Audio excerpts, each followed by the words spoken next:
The late afternoon sun filtered through the sheer curtains, casting a golden glow over the living room. Beth stood by the mantel, her fingers tracing the edge of a framed photo of her late husband, Richard. His smile stared back at her, frozen in time, a stark reminder of what she had lost. It had been 6 months since his sudden passing, and while the sharp pang of grief had dulled, the emptiness he left behind was still palpable. She turned when she heard the sound of the front door creaking open. Drew stepped inside, his broad shoulders filling the doorway as he set his duffel bag on the floor. He looked so much like his father it made her chest tighten. The same strong jawline, the same dark eyes, though there was a quiet intensity in Drew that Richard had never possessed. "Hey," he said, his voice low and cautious, as if testing the waters. Beth forced a smile, smoothing her hands over her skirt. "Hey, I wasn't sure you'd actually come." Drew shrugged, a hint of a smirk tugging at his lips. "I wasn't sure either, but I figured it was time." He walked farther into the room, his eyes scanning the familiar surroundings. It had been years since he'd set foot in the house. The tension between him and Richard had grown too great, driving them apart. But now, with Richard gone, it was as if the unspoken weight of their strained relationship hung in the air, waiting to be addressed. Beth motioned toward the couch. "You must be tired from the drive. Can I get you something? Coffee, tea?" "Water's fine," Drew replied, sitting down and leaning back, his posture relaxed but his eyes sharp as they followed her movements. In the kitchen, Beth poured a glass of water, her hands trembling slightly. She hadn't expected to feel so unsettled around him. Drew had always been distant, aloof, even as a teenager. But now, as a grown man, there was a confidence about him that unnerved her. She took a deep breath, steadying herself before returning to the living room. "Here you go," she said, handing him the glass. Their fingers brushed briefly, and she felt a spark that startled her, though she quickly dismissed it as nothing. "Thanks," Drew said, taking a sip. His gaze lingered on her, and for a moment she felt exposed, as if he could see right through her carefully constructed facade of calm. "You look good, Beth. Better than I expected." She blinked, caught off guard by the compliment. "Thank you. I've been trying to keep busy." "Yeah," he asked, setting the glass down on the coffee table. "What's that look like?" "Gardening mostly," she said with a faint smile. "And sorting through Richard's things. It's a lot." Drew nodded, his expression softening. "I'm sorry I wasn't here for you sooner." Beth shook her head, brushing off his apology. "You had your reasons. Richard wasn't an easy man to deal with." "No, he wasn't," Drew agreed, a shadow crossing his face. "But that doesn't mean I should have stayed away." They fell into a quiet conversation, the initial awkwardness giving way to a tentative familiarity. Drew shared stories of his travels, his work, and the life he'd built far from home. Beth listened intently, surprised by how much she enjoyed his company. There was a depth to him that she hadn't fully appreciated before, a complexity that made her see him in a new light. As the evening wore on, they moved to the back porch, the warm breeze carrying the scent of the garden. The setting sun bathed the yard in shades of orange and pink, and they sat side by side on the wooden bench, their conversation growing more personal. "Do you ever regret it?" Drew asked suddenly, his voice quiet but firm. "Regret what?" Beth replied, turning to him. "Staying with him, even when things were bad." Beth hesitated, her fingers twisting the hem of her shirt. "Sometimes," she admitted. "But I loved him. And love makes you stay, even when it's hard." Drew studied her, his gaze intense. "You deserved more." His words hung in the air, and Beth felt a lump rise in her throat. She looked away, her eyes settling on the garden. "It's too late to think about that now." "Is it?" he asked, his voice low, almost a whisper. Beth turned back to him, and for a moment, the world seemed to shrink until it was just the two of them. The way he looked at her, steady, unflinching, made her heart race. She opened her mouth to speak, but found herself at a loss for words. "Beth," Drew said softly, his hand brushing against hers on the bench. The touch was light, tentative, but it sent a jolt through her that she couldn't ignore. "This is wrong," she whispered, her voice trembling. "We can't." "I know," he replied, his hand lingering. "But it doesn't feel wrong. Not to me." Beth's breath hitched, her mind a whirlwind of emotions. She wanted to pull away, to end whatever this was before it went any further. But she couldn't deny the pull she felt, the way her body responded to his presence, the way her heart seemed to leap whenever he looked at her. "Drew," she began, but her voice faltered as he leaned in, his lips brushing hers in a kiss that was both gentle and insistent. Beth froze for a moment, her mind screaming at her to stop. But then, something inside her gave way. She kissed him back, her hands finding their way to his chest as she surrendered to the moment. It was reckless and forbidden, but it was also intoxicating, a spark of life she hadn't felt in years. When they finally pulled apart, both breathless, Drew rested his forehead against hers. "I've thought about this for a long time," he admitted, his voice barely audible. "About you." Beth's heart pounded, her mind racing with the implications of his words. She should have felt disgusted, ashamed. But all she felt was a dangerous mix of longing and fear. "This can't happen again," she said, her voice shaking. "It has to stop here." Drew nodded, though his eyes betrayed his reluctance. "If that's what you want." Beth didn't respond. She stood, her legs unsteady as she made her way back inside, leaving Drew alone on the porch. Her heart ached with both guilt and desire, and she knew the road ahead would be anything but easy. Beth shut the door behind her and leaned against it, her chest heaving as she tried to regain her composure. Her lips still tingled, the memory of Drew's kiss searing itself into her mind like a brand. She pressed a hand to her mouth, as if she could erase the evidence of what had just happened, but the feelings remained, raw and undeniable. She knew she should march back out there and set things right, draw a line in the sand before they crossed any further into forbidden territory. But her legs refused to move. Instead, she slid to the floor, her head falling into her hands. What had she done? Drew stayed on the porch, the quiet stretching between them like an invisible barrier. Through the thin walls of the house, Beth could hear the faint creak of the wooden bench as he shifted, perhaps debating whether to follow her.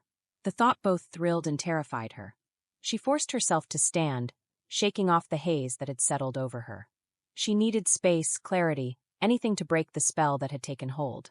Heading to the kitchen, she poured herself a glass of water, the cool liquid doing little to extinguish the heat coursing through her. Her hand trembled as she set the glass down, and she gripped the edge of the counter for support. She couldn't let this happen. She wouldn't. Whatever flicker of attraction had sparked between them had to be extinguished, no matter how alive it made her feel. The sound of the back door opening made her freeze. She didn't turn around, didn't move, but she felt Drew's presence as he stepped into the room. The air grew thick again, heavy with unspoken tension. "Beth," he said softly, his voice steady but tinged with something she couldn't place, regret, longing, hope. "I'm sorry if I crossed a line." She turned to face him, her arms wrapping around herself as if to shield against the storm brewing inside her. "You did," she said, her voice firmer than she expected. "And I let you."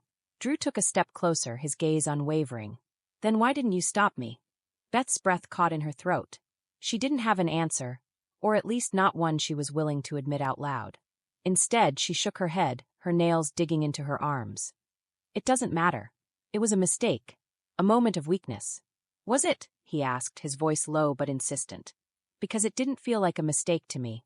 She stared at him, her chest tightening as his words hit her like a blow.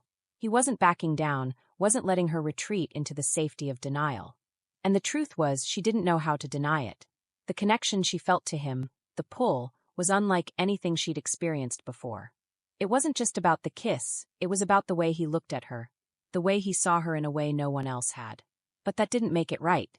"Drew," she began, her voice trembling, "you're Richard's son. Do you know how wrong this is? How many people we'd hurt if they found out?" His jaw tightened, and he ran a hand through his hair. "I know it's complicated, and I know it's not fair to you. But I can't ignore how I feel. Not anymore." Beth closed her eyes, her hands clenching into fists at her sides. She wanted to tell him to leave, to pack his things and go before they made an even bigger mess of things. But the words wouldn't come. "I didn't come back here just for closure," Drew continued, his voice softer now. "I came back because I couldn't stop thinking about you. About what might have been if things had been different." His confession sent a shiver through her, and she opened her eyes to find him standing only a few feet away. The intensity in his gaze was overwhelming, and she felt herself weakening under its weight. "We can't do this," she whispered, though the conviction in her voice wavered. "It's not just about us." Drew nodded slowly, his hands clenching at his sides. "I know, and if you tell me to walk away, I will. But you need to tell me, Beth. Tell me to leave." The room fell into a deafening silence, the weight of his words pressing down on her like a tidal wave. She knew what she should say, what she had to say. But when she opened her mouth, the words wouldn't come. Instead, she stepped back, her arms falling to her sides as she looked away. "I don't know if I can," she admitted, her voice barely above a whisper. Drew's expression softened, and he took another step closer, his hand brushing against hers. "Then let me stay," he said simply. "Even if it's just for tonight." Beth's heart pounded in her chest, her thoughts a chaotic whirlwind of doubt, fear, and desire. She knew she was standing on the edge of something dangerous, something that could never be undone. But when she looked into Drew's eyes, the longing she saw there mirrored her own, and she couldn't bring herself to push him away. "Okay," she said finally, the word trembling on her lips. Drew exhaled, his hand sliding into hers as he pulled her closer. This time, when his lips met hers, there was no hesitation, no lingering doubt. It was reckless and forbidden, but in that moment Beth let herself forget everything else, if only for a little while.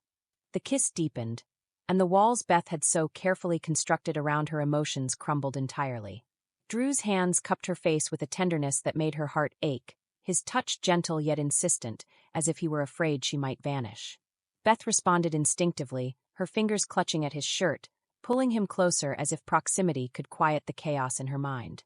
The world beyond the two of them disappeared, reduced to the sound of their breathing and the thrum of her pulse. Drew's lips trailed down her jawline, lingering at her neck, sending a shiver through her that she couldn't suppress. Her thoughts screamed warnings, but her body, her heart, overruled them with a fervor she hadn't felt in years. "Beth," Drew murmured against her skin, his voice rough, raw, filled with something she couldn't name but felt deep in her chest. She tilted her head back, her hands sliding up to his shoulders as she tried to steady herself. "This is so wrong," she whispered, her voice trembling but without conviction.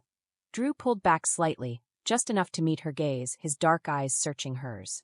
"Maybe it is," he admitted, his breath warm against her lips. "But I can't stop. Not now." Beth's heart hammered in her chest. She knew the right thing to do was to end this, to step away and draw a line that could never be crossed again. But the way Drew looked at her, as if she were the only person in the world, made her hesitate. When he kissed her again, she surrendered completely. Drew's hands slid down her sides, pulling her closer as the intensity between them grew. Beth let out a soft gasp, her body arching into his as every nerve ignited under his touch. The room around them seemed to blur, boundaries of reality slipping away as they gave in to the pull that had been building between them for weeks. Before she could fully process what was happening, Drew lifted her effortlessly, carrying her toward the couch. She clung to him, her lips never leaving his, the heat between them both thrilling and terrifying. When he set her down gently, his hands framing her face, Beth felt a rush of emotion so overwhelming it brought tears to her eyes. "Are you sure?" Drew asked, his voice barely above a whisper, his gaze locked on hers. Beth hesitated, her chest tightening as a flood of guilt and longing warred within her. But then she nodded, her voice trembling as she replied, "Yes." His lips captured hers again, and this time, there was no hesitation, no holding back. Their movements became a blur of urgency and tenderness, their breaths mingling as they explored the depths of their connection. The softness of his touch, the way his hands caressed her as if she were something precious, made Beth feel alive in a way she hadn't in years. Time seemed to lose meaning as they became wholly immersed in each other, the barriers between them falling away with every kiss, every whispered name. The tension that had hung between them for so long dissolved, replaced by a warmth that enveloped them both. When the intensity finally gave way to a quiet stillness, Beth lay tangled in Drew's arms, her head resting against his chest as she listened to the steady rhythm of his heartbeat. The weight of what they'd done lingered in the air, heavy and undeniable, but she couldn't bring herself to regret it. Not yet. Drew's hand traced slow circles on her back, his touch gentle, soothing. "I've wanted this for so long," he murmured, his voice low and filled with an honesty that made her chest ache. "I just didn't think it was possible." Beth closed her eyes, her fingers absently playing with the fabric of his shirt. "I don't know what happens now," she admitted, her voice barely audible. Drew tightened his hold on her, his lips brushing against her hair. "We figure it out," he said simply. "Together." She wanted to believe him, wanted to hold on to the fleeting happiness she felt in his arms. But the reality of their situation loomed over her like a storm cloud, and she knew the road ahead would be anything but simple. As the first light of dawn began to filter through the windows, Beth pulled herself from Drew's embrace, sitting up and wrapping the blanket around her shoulders. He reached for her, his brow furrowed in concern. "Beth!" She shook her head, her voice trembling as she said, "I need some time to think. Process." Drew sat up too, his hand resting lightly on her arm. Take all the time you need, he said softly. I'm not going anywhere. Beth met his gaze, her heart twisting at the sincerity in his eyes. She wanted to believe him, wanted to hold on to the connection they'd shared. But the weight of their actions and the consequences they would face made it impossible to ignore the reality of what they'd done. I need to be alone, she said quietly, standing and pulling the blanket tighter around herself. This doesn't mean I regret it, Drew. I need to figure out what this means. He nodded, his expression pained but understanding. I'll be here when you're ready. Beth didn't respond. She retreated to her bedroom, closing the door behind her and leaning against it as tears spilled down her cheeks. The warmth of the moment they'd shared still lingered, but it was overshadowed by the guilt and uncertainty that now consumed her. As she climbed into bed, the sunrise casting soft golden light across the room, Beth knew one thing for certain. Her life would never be the same. Whether that was a blessing or a curse, only time would tell. The days that followed were an agonizing blend of routine and quiet reflection for Rachel. The glow of the sunrise that had greeted her on the terrace had faded into the crisp clarity of morning, and with it, the weight of her choices seemed even heavier. The conversations, the laughter of the others at breakfast, they all blurred together into something distant, a faint murmur that she nodded along with but didn't truly hear. Lucas avoided her, not overtly, but in a way that made it clear he was giving her the space she had requested. He wasn't cold, nor did he act suspicious, but his glances were fleeting, his laughter quieter. He had been a constant presence throughout the trip, and now, his absence in her personal orbit was both a relief and a pang of loss. Anna, oblivious to the undercurrent of tension, was as warm and welcoming as ever. Over long walks on the beach and quiet conversations on the patio, Rachel struggled to keep up her facade. The guilt clawed at her every time Anna smiled or thanked her for coming, every time she mentioned Lucas with the ease of someone who trusted deeply. "You've been so quiet," Anna remarked one evening as they sat watching the sun sink into the ocean, the horizon a fiery blaze of orange and pink. "Is everything okay?" Rachel forced a smile, though it felt brittle. "Just tired," she lied, wrapping her arms around herself to shield against the chill creeping in. Anna studied her for a moment, her brow furrowing. "I know this trip might not be the easiest. So many memories. Of Richard." The mention of her late husband's name sent a pang through Rachel, though not in the way Anna likely thought. She nodded faintly, grateful for the plausible excuse. "It's been a lot," she admitted. Anna reached over, squeezing Rachel's hand. "You're family to me, you know that, right? Whatever you need, time, space, anything, I'm here." The kindness in Anna's words almost unraveled Rachel right then and there. She looked away, blinking back tears as she murmured, "Thank you." That night, Rachel lay awake in bed, the house quiet around her.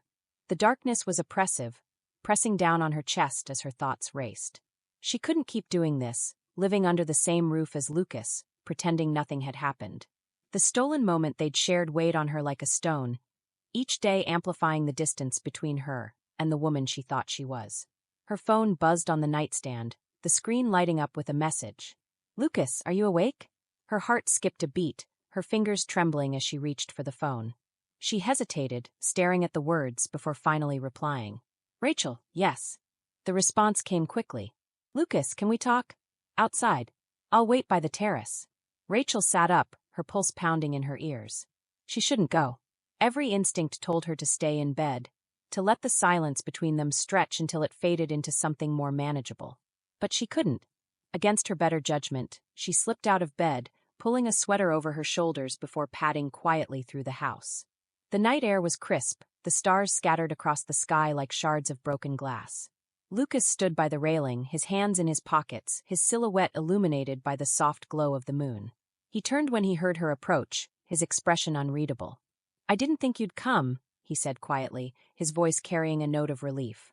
Rachel wrapped her arms around herself, keeping a careful distance. "What is it, Lucas?" she asked, though the answer lingered between them unspoken.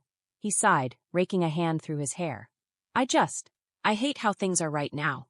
I hate the way we're pretending nothing happened. It's killing me, Rachel." Her breath caught, her gaze dropping to the wooden planks beneath her feet. "What do you expect me to do?" she asked, her voice barely above a whisper. "We can't go back, but we can't move forward either. Not like this." Lucas stepped closer, his movements slow and deliberate, giving her every chance to retreat. When she didn't, he stopped just short of her, his voice dropping to a low murmur. "I'm not asking for anything. I just needed you to know that I don't regret it. Not a single second. The intensity in his words left her breathless, her heart twisting in her chest. She looked up at him, the proximity making her all too aware of the heat radiating from his body, the faint scent of his cologne. "Lucas, we can't," she began, but her voice faltered. He reached out, his fingers brushing hers in a touch so light it was almost imperceptible. "I know we can't," he said, his voice breaking slightly. "But I can't pretend it didn't mean something. Can you?" Rachel closed her eyes, her body trembling as she fought against the pull she felt toward him. She wanted to tell him no, to draw a firm line that would put an end to this impossible situation. But the truth lodged itself in her throat, refusing to be spoken. When she finally opened her eyes, the look in Lucas's gaze, raw, unguarded, left her defenses crumbling. She stepped back, creating space between them as she shook her head. "It doesn't matter what it meant," she said, her voice wavering. "Can't happen again. It just can't." Lucas's shoulders sagged, a quiet exhale escaping him as he nodded. "I understand," he said, though the pain in his voice betrayed him. "But for what it's worth, Rachel, I'm here. Whenever you're ready, in whatever way you need." The sincerity in his words was almost too much to bear. Rachel turned away, gripping the railing as she stared out at the dark expanse of water. She didn't know how to navigate the path ahead, but one thing was certain. She couldn't keep living in the limbo they'd created. "Good night, Lucas," she said quietly, her voice carrying more finality than she'd intended. He didn't respond right away, but after a moment, she heard his retreating footsteps. When she finally turned, the terrace was empty, the night swallowing him whole. Rachel stayed there until the chill became unbearable, the weight of her choices pressing heavier with each passing moment. She didn't know how to move forward, but she knew she couldn't stay where she was. The only thing left to do was take the first step, even if it meant walking away from the only connection that had made her feel alive in years. Rachel returned to her room, the weight of the morning still clinging to her. The silence of the house only amplified her thoughts, each one pulling her in a different direction. She sat on the edge of the bed, her hands clasped tightly in her lap. She had to figure out a way forward, but every path felt tangled, every decision fraught with consequences she wasn't ready to face. The days passed in a blur, each one filled with quiet moments that felt like landmines waiting to explode.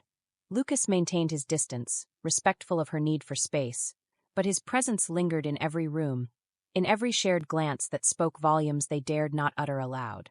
Rachel knew the only way to move past this was to leave, to create distance from the situation that had ensnared her.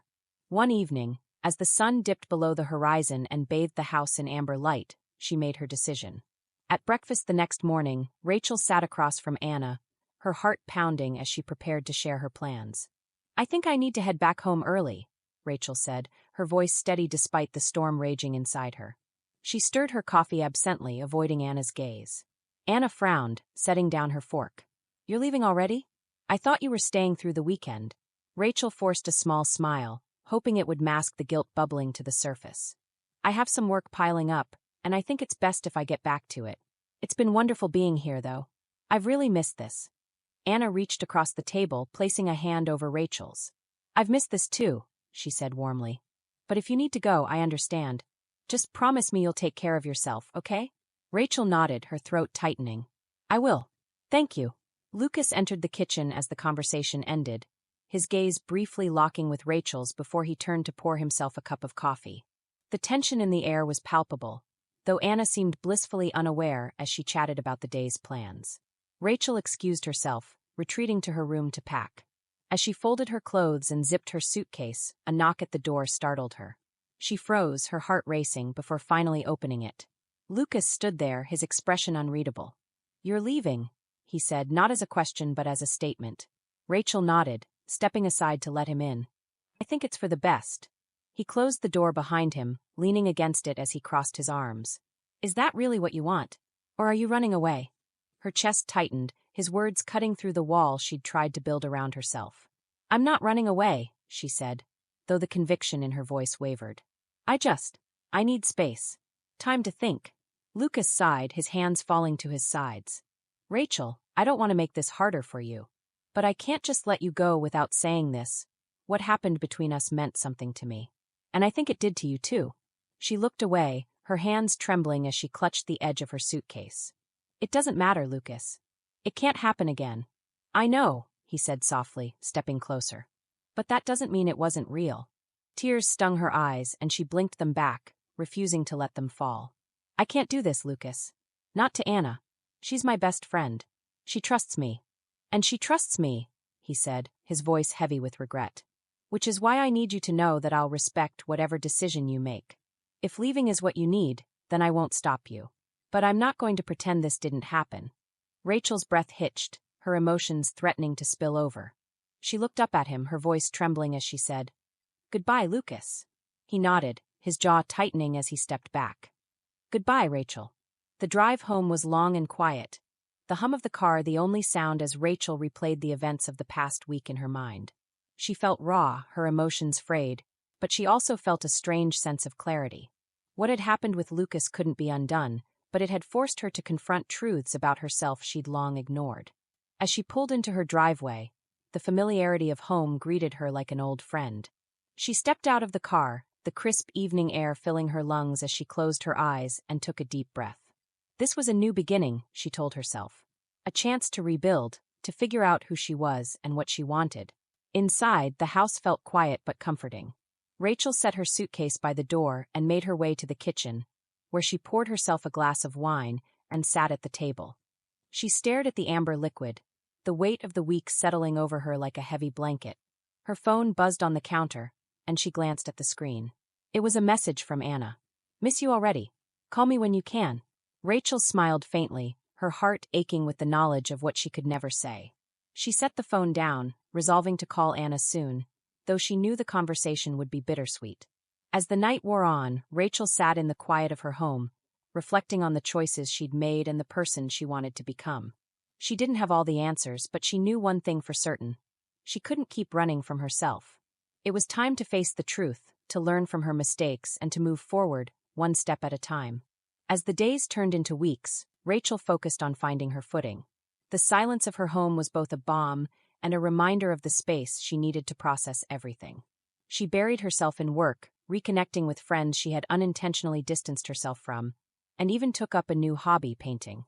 The brushstrokes became a way to untangle the chaos in her mind, giving her a sense of control she hadn't felt in a long time.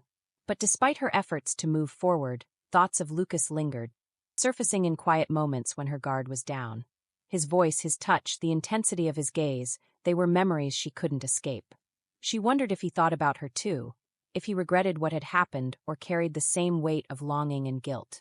Anna, ever attentive, checked in regularly, her messages and calls a lifeline that kept Rachel tethered to the bond they shared. Rachel hated the secrecy. The way her conversations with Anna were tinged with a guilt that felt like a stain she couldn't wash away. But she cherished the friendship too much to let it go, even as she struggled to reconcile her betrayal. One evening, as Rachel was finishing a painting, her phone buzzed with an incoming call. She wiped her hands on a rag before picking it up, her heart skipping a beat when she saw Anna's name on the screen. Hey, Rachel answered, forcing a cheerful tone. Hey you, Anna replied, her voice warm and familiar. How's it going? You've been quiet lately.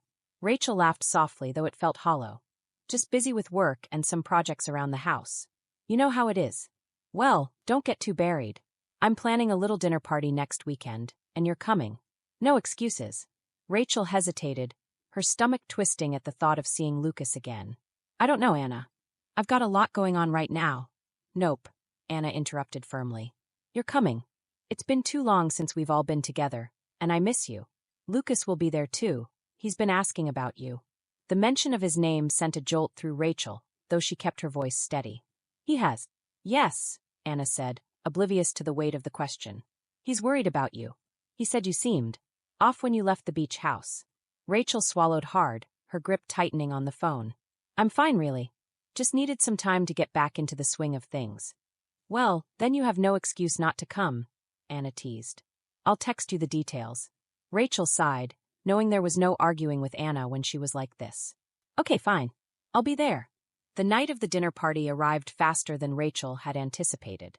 She stood in front of her mirror, smoothing her dress and taking a deep breath. She had spent the week convincing herself that she could handle seeing Lucas again, that she could play the role of the composed friend without letting her emotions betray her. When she arrived at Anna's house, the familiar warmth of the space immediately put her at ease. The scent of home-cooked food filled the air, and the sound of laughter echoed from the dining room. Rachel forced a smile as Anna greeted her with a hug, pulling her into the lively gathering. "Everyone's in the dining room," Anna said, leading Rachel through the house. "Lucas is here too, he'll be happy to see you." The mention of his name sent a wave of nerves through Rachel, but she pushed it aside, following Anna into the room. Lucas was standing near the table, a glass of wine in hand as he chatted with another guest. When his eyes met Rachel's, the room seemed to shift, the noise fading into the background as they exchanged a brief, charged glance. "Rachel," Lucas said, his smile warm but his eyes cautious. He crossed the room to greet her, his movements measured. "It's good to see you." "You too," Rachel replied, her voice steady despite the butterflies in her stomach. The evening unfolded with a strange sense of normalcy, the conversation flowing easily among the guests. Rachel found herself relaxing, the warmth of Anna's hospitality and the distraction of the group easing the tension she had carried in with her. Lucas was polite and attentive, but he kept a respectful distance, their interactions brief and carefully neutral. As the night wore on, the party began to wind down. Guests trickled out one by one, leaving only a handful of people lingering over drinks and dessert. Rachel stepped out onto the back patio to get some air, the cool night breeze a welcome relief after the crowded room. She wasn't surprised when Lucas joined her a few minutes later, his footsteps soft on the wooden deck. He leaned against the railing beside her, his hands in his pockets as he stared out at the darkened yard. "You've been quiet," he said, his voice low. Rachel glanced at him, her heart tightening at the familiarity of his presence. "So have you?" Lucas nodded, his gaze fixed on the horizon. "I didn't want to make things harder for you." "You haven't," she said quickly, though the words felt like a lie. "I'm just figuring things out." He turned to her then, his expression serious. "Have you?" Rachel hesitated, the weight of the question pressing down on her. "I don't know," she admitted. "I'm trying." Lucas sighed, his shoulders slumping slightly. "I miss you, Rachel. I miss how easy things were before. All of this." "So do I," she said, her voice barely above a whisper. "But we can't go back." "No," he agreed, his tone resigned. "But I hope we can find a way forward, even if it's just as friends." Rachel looked at him, her chest aching with both hope and